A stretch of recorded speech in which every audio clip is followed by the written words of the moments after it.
I heard a familiar voice at the restaurant we were at for our daughter's birthday. That voice and the way of speaking were undoubtedly my husband's, who was supposed to be on a business trip. Sorry, I thought I had made a reservation at a fancy restaurant. I messed up big time. Don't worry about it. I'm happy anywhere as long as I'm with you. Thanks, you're so sweet. God, I love you. Their conversation sounded like something out of lovey-dovey couple. There was no doubt it was his affair in progress. Unaware of my presence, he continued processing his love. My precious wife passed away, you know. I was able to recover because of you. Holding the hand of his girlfriend, he earnestly spoke to her. Marry me. Let's be happy together. At that moment, my anger reached its peak. Precious wife? She passed away? What the heck is he talking about? Your wife is right here. Overtime and working on weekends were all lies. Proposing to his girlfriend on our daughter's birthday is just unforgivable. My husband, who had been betraying us, would face reckoning the next day. My name is Nala. I'm a working wife in my 6th year of marriage. After graduating from college, I focused on my career at a major bank. And before I knew it, I was in my late 20s without a boyfriend. Freaking out, I joined the local singles party with my friends, and that's where I met the man who would become my husband. Kyle was easygoing and had a positive impression. I was over the moon when he asked me out. After a year of going out, he popped the question. Babe, I'll make you the happiest wife. So, marry me. Oh my God! Yes! I love you so much! And so, we got engaged. After that, we went to announce the news to my parents, who were as happy as us. Then it was his family's turn, but his mother had already passed away, so there was only his father. As we headed to Dave's place, Kyle mentioned something about him for the first time. I have to admit, I'm not very comfortable around him. Oh, why? He's pretty stern and used to give me a hard time when I was younger. I see. I had no idea. He sounded nervous, so I tensed up a little as we approached the house. Contrary to my imagination, Dave gave me a warm welcome. While he seemed tough, he treated me with courtesy. Nala, he can be a handful sometimes, but please take care of him. Don't worry, Dave. I'm used to it by now. Kyle, you're starting the family now. Take responsibility and be the good husband to her. I know, Dad. And so, our first introduction to the in-laws ended. Afterward, we got married, moved into a new apartment, and began our newlywed life. Right after we started living together, I realized that he couldn't do any housework. Well, he used to live alone, so it was more like he had no intention of doing it. Dirty laundry would be all over the floor, and he wouldn't even bother to clear the dishes after eating. I asked him to help with housework once, but he simply dismissed it. Isn't that a wife's job when you get married? Are you serious asking me to do it? I was totally stunned and couldn't say anything back to him. Since then, no matter how much I complained, he never improved his attitude. About 2 years into this kind of life, I found out I was pregnant. He was overjoyed and looked forward to discovering whether it was a boy or a girl. My parents were thrilled to hear the news too, and Dave said, Take it easy on yourself from now and have a healthy baby. Our child was blessed by everyone, which made me happier than anything. However, when my morning sickness kicked in, Kyle still didn't show any sign of helping me with housework. I was so frustrated, but I had to push myself to do the chores no matter how unwell I felt. When I was 8 months pregnant, he surprised me with a sudden statement. "Hey hon, I'm thinking about taking paternity leave." Huh? Really? Yeah, my company is Scandinavian, and a lot of my colleagues are from there. I see them taking leave and being involved in the caring of their newborns. It's pretty cool. As you may know, Scandinavia is one of the most advanced regions when it comes to the family support system. Learning that he was aiming to become an involved dad made me happy. Thanks, love. It means a lot to me. I was feeling overwhelmed. It'd be great if you could help with babysitting and housework. Leave them to me. I believed that he would change his way once our baby arrived. I was still hopeful back then. Later, I gave birth to a healthy girl named Emma. Kyle took 3 months of paternity leave, which was scheduled to start at the same time as the baby was born. However, he still didn't do anything contrary to my expectations. He would hold Emma and coo on her, but as soon as her diaper was wet or she started crying from hunger, he'd hand her over to me. Her diaper must be wet and uncomfortable. Chant it for her. No way! I don't want to do something so nasty. Fine. At least vacuum then. Ugh! Seriously? I don't know how to do it. So better you do it. He didn't make any effort to learn how to take care of our baby, let alone help with housework. I was exhausted after giving birth and sleep deprived from the crying baby throughout the night. While I was busy doing everything, he was just lounging at home, playing with his phone. Sometimes he'd go out somewhere, eat out alone or shop, then return. I was getting upset, wondering what he was on paternity leave for in the first place. I even thought about talking to his dad about it, but I decided to hold my tongue to avoid unnecessary conflicts. Emma grew rapidly, and Kyle returned to work after the paternity leave. I took a year off from work and planned to put her in daycare when I started working again. Time passed, and Emma turned 3. We might have appeared to be a happy family at first glance, but my frustration had been building up for the past few years. Kyle, as usual, wouldn't lift a finger when it came to housework and childcare. Moreover, for the past 6 months or so, he'd become increasingly busy with work, often working late on weekdays. He even claimed to have to go in on weekends, which was supposed to be the only time he could spend time with Emma. Since I had been handling everything related to her, she had naturally become attached to me. Still, I thought I had to support Kyle because he was busy with work, so I somehow managed things day by day. As Emma's 4th birthday approached, I brought up an idea when he came home late one night.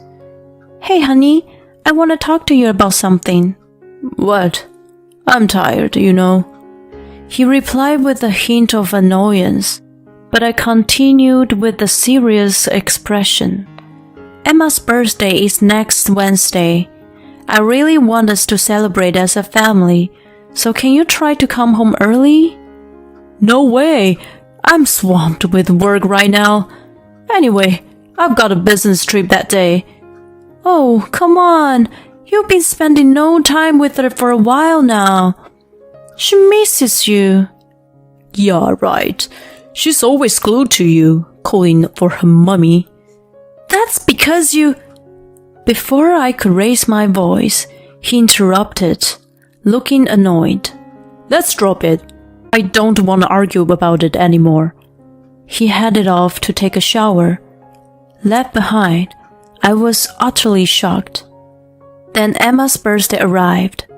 Kyle had gone on a business trip early in the morning. When I asked Emma what she wanted to eat for her birthday, she energetically replied, "Kids' meal." She loved it at a nearby chain restaurant. I agreed to her request, and after picking her up from daycare, we headed there. However, it was closed for renovation.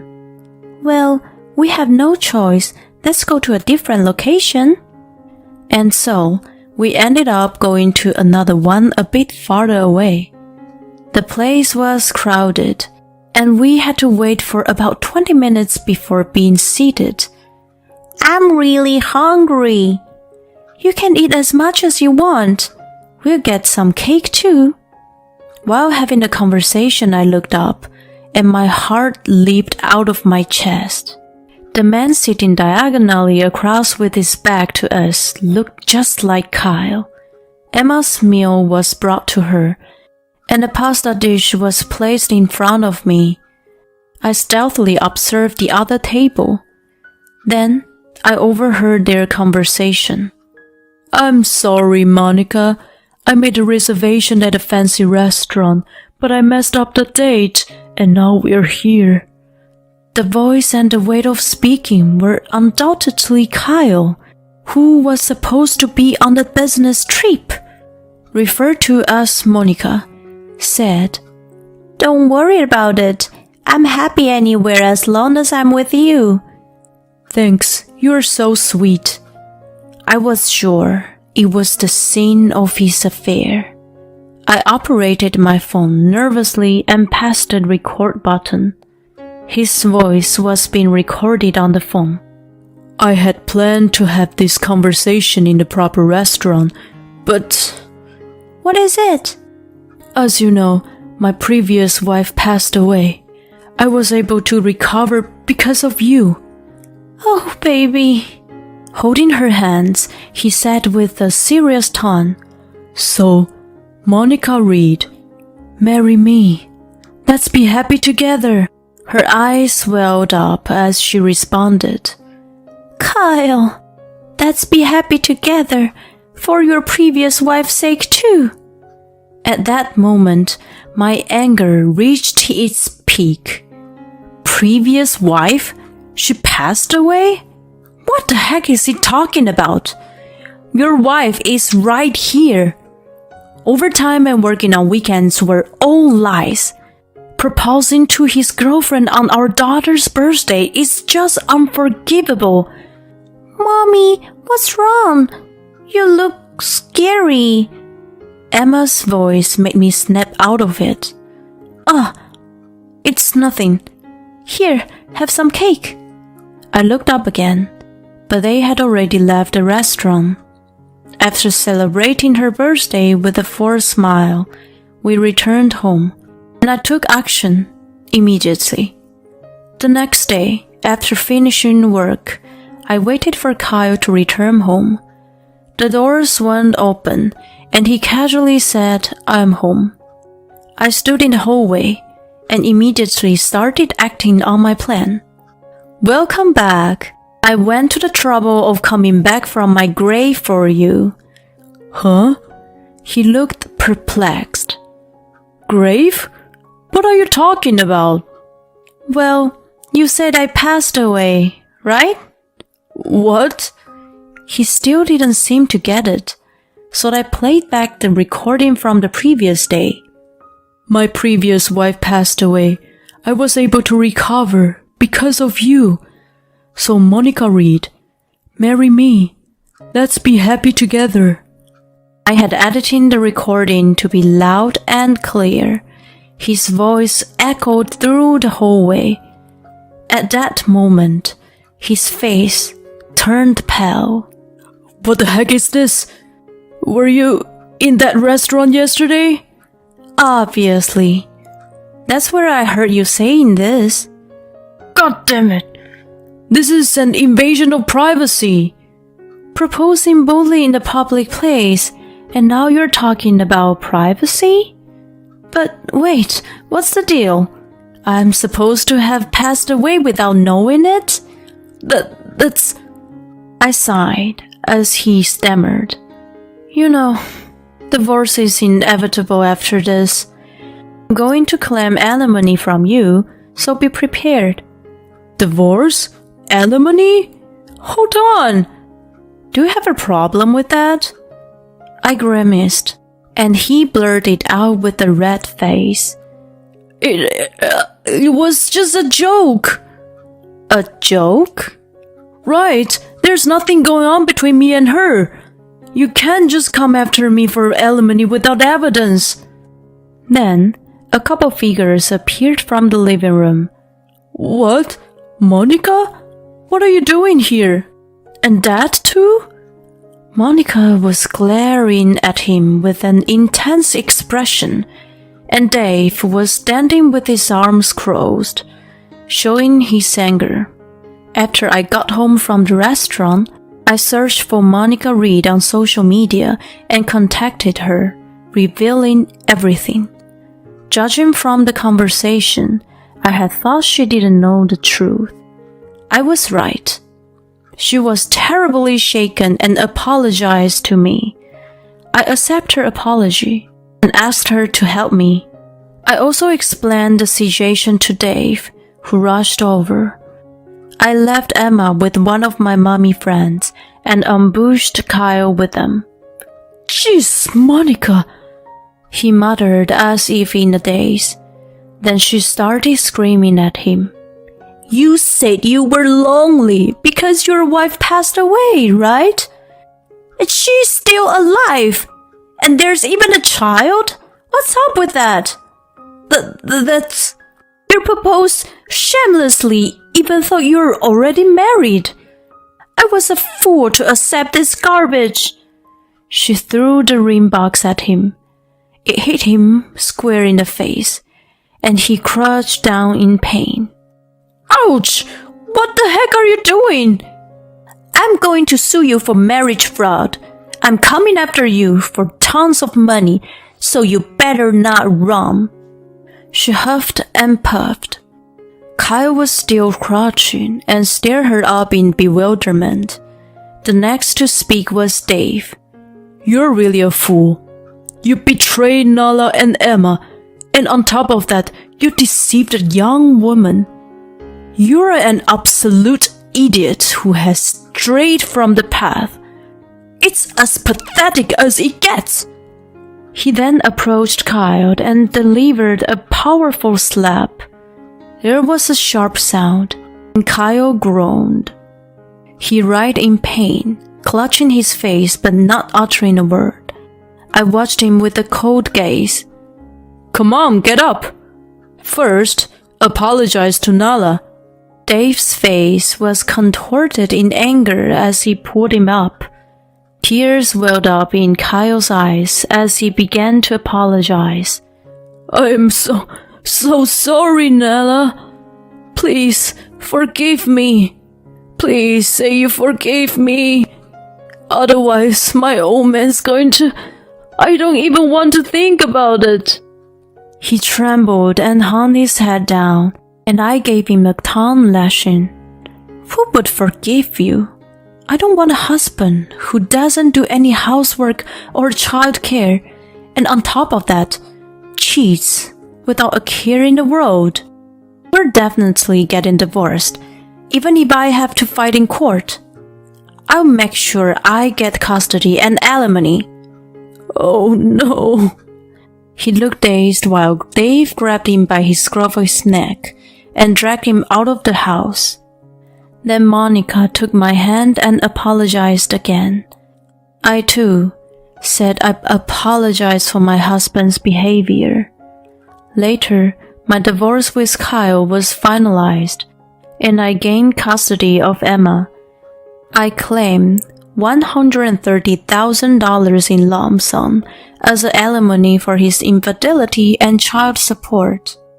Apparently, Monica also managed to get some compensation from him. Of course, he couldn't afford such a large sum, so Dave lent him the money and paid it all. He was furious about the whole incident and made Kyle quit his job. He arranged for him to work at the acquaintance's forestry company. Kyle's currently deep in the woods, cutting trees and repaying the debt to Dave. He's never done manual labor before and is put to hard work under a younger boss. He's said to be toiling away under desperation. I have no sympathy for him whatsoever. On the other hand, I used the alimony to move and start a new life with Emma. I was worried that she might miss her dad, but she's been smiling and said, "As long as Mommy's with me, it's okay." I make sure she sees Dave regularly, and he showers her with some gifts every time. I'm looking forward to watching her grow and living life with a positive attitude.